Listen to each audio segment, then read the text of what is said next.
Well, they're saying essentially that they're not. And this is something that they promised in their election manifesto. Yep. They promised to do something. Businesses believed them. CBI very much believed them. In fact, last year they asked for responses from small businesses to their proposals. They had to get them in quickly. They did all that.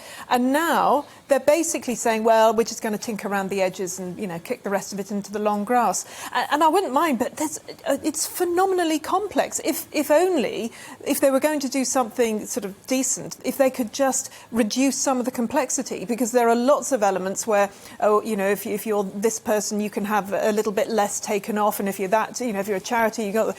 So if they could do the whole thing and simplify it, much of these twiddly bits wouldn't have to happen. And as Mike Cherry explained there, it's not just about the value of the physical property in which the business is housed. If a business enhances its physical assets by buying more machinery, or as Mike said there, adding some solar panels or making green investments or any other kind of investment, then that hikes their business rates bill. It's almost like you make an investment, then you're taxed forever on that investment. Exactly that. I was just talking to Jerry Scooter at Gerald E, because he's head of business rates there, and he was saying that the whole thing about the climate change initiative and having to be green is made a mockery of with this. Yeah. Because as you say, businesses that are trying to be greener, they maybe change the boiler even, that means you have a greater tax. Because that enhances the value, the physical value of the business. So your business rates go up every year forever. Quite.